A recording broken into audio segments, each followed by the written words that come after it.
Vitória voltam a trabalhar hoje depois de apenas um dia de greve. Ontem eles pararam as viaturas e ficaram concentrados na sede da Guarda Municipal, aquartelados. Depois, eles se reuniram com o secretário de Segurança Urbana e outros representantes da Prefeitura de Vitória. A principal reivindicação dos guardas era o direito ao porte de arma. Ficou definido, então, que haverá um contato com a Polícia Federal para saber se eles podem ter o porte particular. Vamos falar agora de impostos, que a gente paga muito imposto, todo mundo já sabe e já sentiu no bolso. Mas quanto, na verdade, esse imposto volta para a gente? O fato é que os governos arrecadam mais ano após ano. E esse dinheiro deveria garantir também mais saúde, educação, segurança, qualidade para todo mundo. Mas a realidade é outra. Quando compramos uma roupa, um eletrodoméstico, quando pagamos por um serviço, geralmente nem sabemos o valor dos impostos, mas eles estão lá e pesam no bolso. Quem sofre é a gente, né? O trabalhador, né? A gente que trabalha aí, se esforça para receber aquele saláriozinho, né? Nos últimos 3 anos, o valor recolhido no Espírito Santo em impostos federais, estaduais e municipais aumentou mais de 1 bilhão por ano. Em 2007, foram 6 bilhões e 300 milhões de reais. Em 2008, a arrecadação foi de 7 bilhões 750 milhões. E no ano passado, mesmo com a crise econômica mundial, chegou a 8 bilhões e 900 milhões de reais. Vários fatores explicam o aumento na arrecadação, entre eles o maior rigor na fiscalização e também o crescimento do consumo. No ano passado, por exemplo, a redução do IPI acabou incentivando as compras. Mas se estamos pagando cada dia mais, a consequência deveria ser a melhoria dos serviços públicos. Só que no Brasil, nem sempre é isso que acontece. Dá pra gente ter muitas outras coisas que a gente não tem pelo imposto que a gente paga, entendeu? Faltam vagas nas escolas e os pais dormem na fila para matricular os filhos. Faltam vagas nos hospitais e os pacientes ficam nos corredores. Foi o que aconteceu com o pai de Catiana. Uma pessoa de idade no corredor, na situação que ele se encontrava, muito triste. A sensação que você tem é o quê? Que esse seu dinheiro está indo para onde? Não sei. O governo do estado investe pouco mais de 12% do que arrecada em saúde, mas reconhece que há muito por fazer.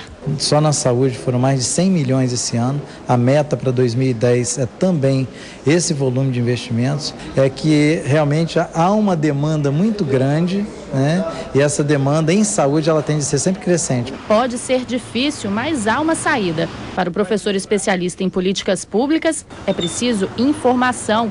Cada cidadão e cidadã saiba quanto está pagando de imposto e, ao mesmo tempo, quanto que ela está recebendo no dia a dia. Sabendo isso, por exemplo, quanto é que custa uma vaga numa escola de 1º grau em tal município, a gente possa dar o passo seguinte, que é cobrar a qualidade, porque muitas vezes há o serviço e não há qualidade. A carga tributária no Brasil realmente é muito pesada, uma das mais altas do mundo. E o retorno em serviço, a gente viu aí na reportagem, fica muito aquém da necessidade da população. Nós convidamos um advogado tributarista para avaliar como foi o peso dos impostos em 2009 e como fica agora em 2010. Esse tributarista conversa com o repórter Bruno Faustino. Bruno, eu queria já começar fazendo uma pergunta aqui enviada pelo Eduardo. Ele cobra mais clareza para que a gente seja informado para onde vai o dinheiro dos nossos impostos. Quando a gente paga o imposto, exatamente esse dinheiro vai para onde? É o que questiona aqui o Eduardo.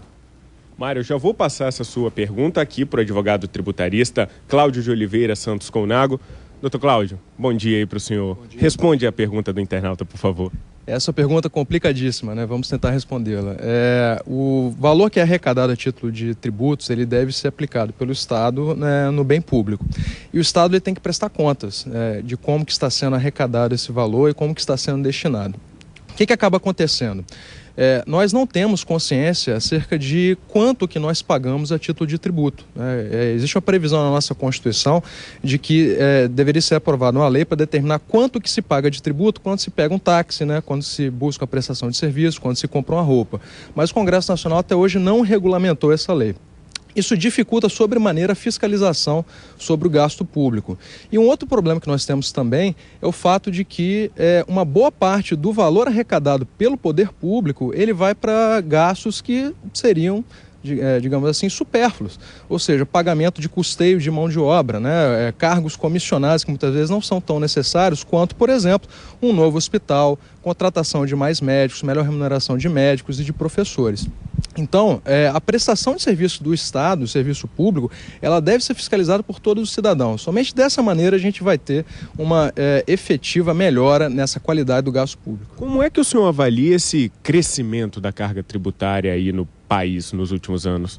Veja bem, o crescimento da carga tributária nos últimos anos ele não foi movido tanto por conta de aumentos de tributos previstos em lei, mas sim por uma maior fiscalização, um maior pagamento do valor dos tributos já instituídos, esse pagamento feito pelos contribuintes. O que a gente verifica é que esse aumento de carga tributária ele foi movido por conta de um aumento do gasto público. O Estado, cada ano que passa, ele gasta mais. Isso não é bom para a economia. Por que não é bom? Porque isso acaba asfixiando o empresário. Não somente por conta dos tributos que ele paga, mas por conta da estrutura que ele precisa manter para poder apresentar as famosas obrigações acessórias, né? As informações devem ser prestadas à Receita Federal, Estadual e Municipal acerca do pagamento ou da situação econômica do contribuinte. O Mário tem uma pergunta para o senhor lá no estúdio. Mário? Doutor Cláudio, a gente acompanhou aí no período de crise a isenção e redução de alguns impostos, principalmente o IPI. E a impressão que a gente teve é que isso foi muito bom para a economia, porque aumentou as vendas, aumentou também a geração de empregos no comércio. Partindo desse raciocínio, a gente pode concluir também que isso já é um indício de que a gente paga imposto demais e alguns impostos realmente não fazem falta? Quer dizer, o peso da carga tributária atrapalha até o crescimento, o desenrolar da economia do país? Sem dúvida, a sua colocação é perfeita, Mário. A carga tributária no Brasil ela é excessiva, já vem sendo excessiva, não é de hoje. Essa redução do IPI sobre os automóveis, sobre a chamada linha branca, né, sobre materiais de construção e outras medidas que o governo federal tomou para buscar sair da crise econômica, né, que o Brasil não fosse prejudicado pela crise econômica internacional, ela só mostra que existe um excesso de tributos no nosso sistema. Não haveria problema nenhum se o valor do IPI sobre automóveis fosse mantido da maneira como estava há um ano atrás, né? Não haveria um prejuízo. Por quê? Porque se essa suposta perda de arrecadação ela seria compensada pelo aumento da venda de automóveis. Isso é só um exemplo como que a redução de tributos ela é uma medida inteligente. Por quê? Porque ela incentiva a economia. É a chamada extrafiscalidade dos tributos. Em 2009, o capixaba aí pagou 8 bilhões e 900 milhões de reais em tributos. Em 2010, a gente espera o quê? Eu gostaria que nós tivéssemos, que a arrecadação em 2010 fosse menor. Mas a minha expectativa realista é que esse valor vai ser ou o mesmo ou vai aumentar, infelizmente. Dr. Cláudio Oliveira Santos Colnago, muito obrigado pela participação aqui no Bom Dia. Só relembrando, Mário, o número é mesmo impressionante. 8 bilhões e 900 milhões pagos aí pelos capixabas em impostos. É muito dinheiro, né, Mário?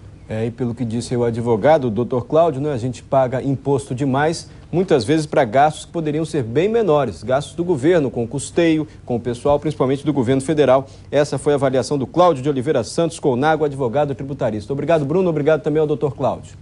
A seguir, a agenda esportiva com o Jorge Boeri e os treinos do Vasco e do Rio Branco. O time capixaba enfrenta o Fluminense no domingo. 7h03. Renove, pinte, decore. A Eletrotintas tem assessoria na escolha da cor.